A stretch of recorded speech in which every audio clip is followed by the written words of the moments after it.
What is up guys, Rysum here and welcome back to another Space Engineers video. In today's episode we take a look at a project I've been working on and off for a while now. I've been building the Saturn V Moon Rocket. If you're interested in space exploration, you'd easily recognize the Saturn V Rocket as the first vehicle to carry human astronauts from Earth to the surface of the Moon. In July of 1969, the 6.2 million pound spacecraft rocketed the first Apollo moon landing into history. In my version, I attempted to replicate every feature the game would allow me. Of course, because the game is not meant to really build rockets, it became extremely difficult in some places, so I'll be talking about the issues with my design along with the goals for this project. First off, let's talk about the staging. The lifting booster is made up of 3 stages, all with their appropriate amount of rocket engines. The first stage having 5 engines, the second stage having 5, and the third stage only having 1. Now moving on to the Apollo lunar vehicles, located directly above the third stage is the Lunar Lander. The Lunar Lander consists of 2 stages, the ascent module and the descent module. Basically, that's a fancy way of saying that the lander has 2 parts, one that actually lands on the moon that has the landing legs and the ladder, and the other part that breaks off and returns the crew back up to orbit around the moon. Next is the Apollo crew capsule and service module. The service module was the life support stage for the Apollo crew capsule where the ship was piloted from, and it also has an engine for boosting out of lunar orbit. And finally we have the crew capsule or command module. This is where the astronauts pilot the rocket from, and also this is the only part of the entire rocket which returns safely back to Earth.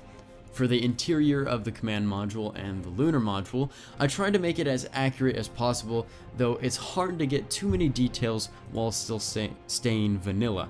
I don't even have glass on the cockpit windows, which of course would be an issue, but there's nothing I can really do about that. Despite being so full of features, it has a lot of major flaws, so let's talk about some of the issues. The most annoying part of this build is the staging. There are no decouplers in this game, only merge blocks and connectors, so fitting each stage to the previous becomes kind of a pain sometimes, and that's a problem I haven't sorted out yet. The third lifting stage has a bug with the merge blocks where decoupling those blocks will cause the whole game to crash. Every single time I've tried this.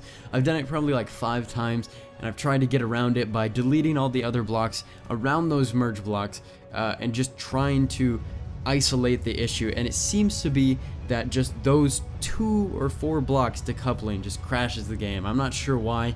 If anyone else has a problem like that, please go ahead and just leave me a comment. Please tell me I'm not the only one having this issue.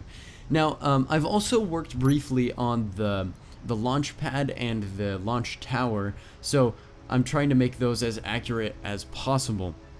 Oh, and another issue I had was there's no connection point on the bottom of engines, so there's no easy way to place a block there, and it makes staging a lot more difficult. You kind of have to work around that. To get a bit creative I had to get a bit creative for the lunar module and the command module because they're small ship blocks and I'm trying to merge them to large ships, so there's all these conversions and this weird stuff, and I'll show it on screen here. Now overall, I wanted to make this video because I've been sitting on this project for a long time now, probably like a month and a half, and I'm not sure if it's worth my time to keep working on it, so tell me what you guys think in the comments down below. I will post this on the Steam workshop for anyone who wants to see it themselves, although keep in mind this is a completely unfinished build, so this is not a final product. I don't know if I'm going to work on it like I said, but I'll let you guys be the judge. Also, my channel has been at 8,000 subscribers, now almost 9,000 subscribers. We're at like 8,800, 8,900, and I wanted to thank everyone who's supporting me thus far. We also hit over 500,000 total views on my channel, which is crazy. We're at 605, 607,000, which is crazy. That's insane. Now, thank you guys so much for watching. If you liked the video, be sure to like the video and subscribe if you haven't already. Thank you guys again for watching, and I will see you next time.